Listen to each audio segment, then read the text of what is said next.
Hey my friends, I am your official boy toy and this is the official tour of the Kohala Bay Beach Resort. Dito kasi ang for the past 3 years or 4, ito ang aming official na venue for the yearly outing.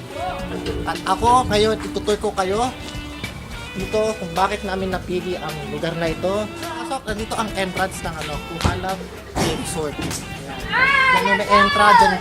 Pag-akit natin dyan, nandiyan na yung mga goods. Okay? Kaya sundan nyo lang ako. Let's go! Okay. Dito po ang ang reception, ang entrance sa lobby ng Kohala Bay Resort. Kung saan dito kami nakikita-kita. At pagpasok namin doon kami mag-check-in. Doon kami magpapano ng rooms and everything. Ayan, mga kaibigan, ngayon po ang second day at kung narinig niyo po mga ingay, dito po ang silent room, yung kung saan gustong mahimlay, gustong makatulog ng mahimlay. Ayan. Tapos sa kabila naman po, dyan naman po yung noisy room, dyan po nagaganap yung mga gaming, mga kaingayan, mga karandoman, saka yung mga bagay na hindi pwede makita sa camera. Dyan nangyayari. Kaibigan, pagkatapos namin mag-settle sa room, kadalasan dito kami nagtutungo sa veranda. Dito kasi nagpapahangin, dito hangin. Tapos dito rin ayan, dito po yung garden. Tapos kung napapansin nyo dito mga kaibigan, ayan, dyan madalas sinaserve yung mga pagkain, mga inumin. Nakapila kami dyan para kaming mantrin. Mantrin kami dyan, tapos kukuha kami ng pagkain, tapos lalapang kami dyan. Ba tayo. Ito naman yung billiard hall. Open air po siya mga kaibigan. Marami na pong tournament ang PPF dito ng billiard pero unofficial lahat doon. Ayan, mga kaibigan, ayan po itsura ng billiard hall. Ayan, marami nang naiyak, nanalo, natalo, nagsuntukan, nagpatayan, at nagtumbukan sa billiard hall na yan. Mga kaibigan, dito rin po ang mga huts kung saan, ayan, nagprepare po sila, nagbabarbecue po sila ng hotdog, mga hotdog, saka mga hotdog. Nasabi ko na bang hotdog? Ayan.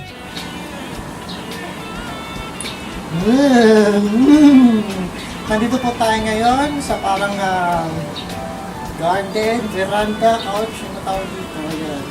Dito kadalasan nagchichirak sa mga tao pagkatapos kumain, pagkatapos mag-swimming. Dito sila nagkukwentuhan, nagkukumpisal, ano man. Ayan, kita nyo, nakaka-relax mga kaibigan, no? Ayan, kita nyo yun? Kita nyo yun, no? Ang ganda ng view, oh! Ang ganda! Ayan. Siya nga pala mga kaibigan. Manatili lang kayo nakatutok sapagkat meron kayong masasaksihan, kababalaghan na dito mismo mangyayari. Kaya abangan nyo lang mamayang gabi. Ha? Mga kaibigan, ito ang pinupuntahan namin. Ito ang dahilan kung bakit kami nag-outing. Nagsusining kami, dito kami nagsasaya ngayong summer. Summer saya. Kita nyo, ito sa bahaging ito ang adult pool kung saan masasabi kong napakaraming nangyari. Dito yung may tumatalong tora-tora. Dito yung nagkakalubugan. Hindi pa siya umaandar pero nandito yung jacuzzi. Ngayon kung magtataka kayo kung bakit kung paano namin napagkasya mga sarili namin. Kasi mga 30 kami nagkasya diyan, tataba namin nun. Ayan. Dito nagaganap yung mga diyan kami kinukulo. Ayan. Jacuzzi.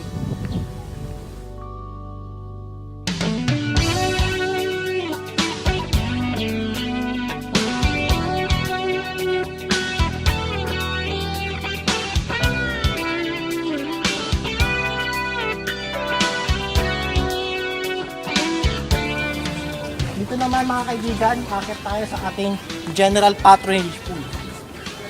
Yan, ang kiddie pool. Ano lang siya? 3 feet lang siya. So sa mga may mga sabi mga isip bata, ayan dyan. Kiddie pool, napakalalim. Ingat po kayo dyan, baka malunod kayo dyan.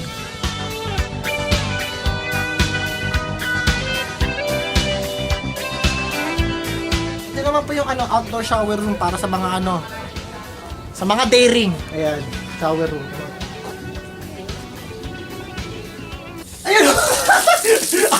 Ayun o! Shower room. Ayun, shower area. Para sa mga bago at pagkatapos mag-swimming, dyan naglinis sa katawan, lahat nasa shower.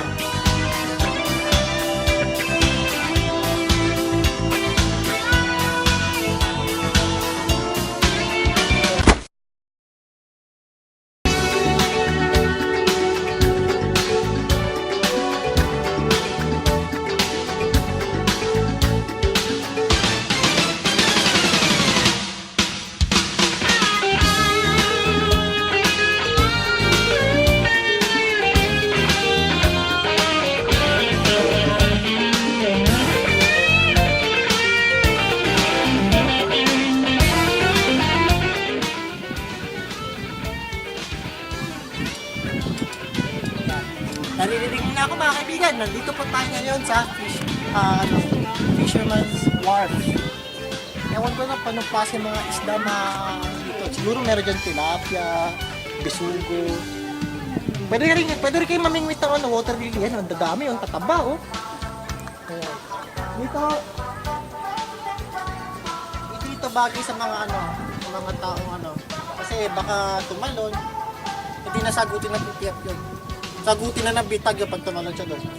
Ewan ko baka may ito eh. Meron ba tayo may nawawalang tao yata nung outing eh? Hanapin natin. Wala eh. Kasi nung outing, may tumalon, may iwan namin. Hanggang ngayon di pa namin nahanap kung sino. Saka pa ba? Hello? Mga kaibigan, nandito naman po tayo sa portion ng mga hut sa tabi ng poolside. Nung unang PTF outing, dito po sila kumain, nag-ihaw. Mapapansin niyo mga kaibigan, nandito po yung pool, overseeing. Yun lang.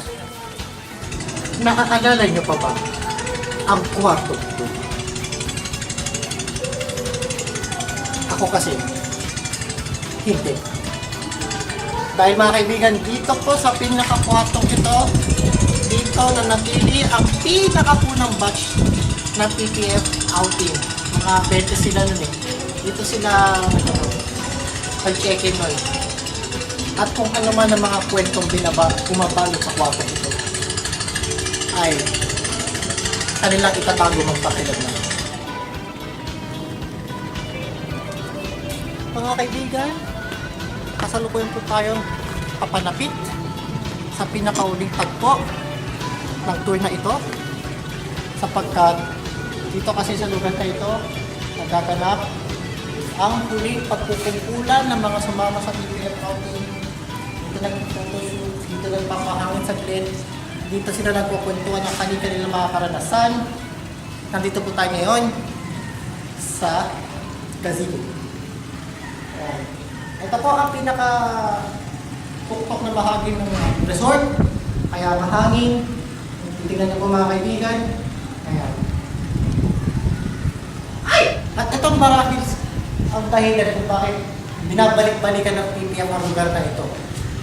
Hindi ito yung sobrang layo, hindi naman ito yung sobrang mabigat sa bulsa. Pero, for a resort, ito pa siya. Sa mga susunod pang PPF outings, dito pa rin kami. Pero, pag may nag-post sa Puerto Galera, mag-isip muna kayo. At ito po, nasaksihan nyo po ngayon ang aking outing tour courtesy of Kohala Bay. I would like to thank my sponsors, KFC for my hair and makeup, IPM for my t-shirt, and Mitsubishi for my shorts and socks and shoes and everything. Ayan. Ano mga kaibigan? Ako po ay magpapaalam na at lalangoy pa kami. At ako'y tutuyuan na. Bye!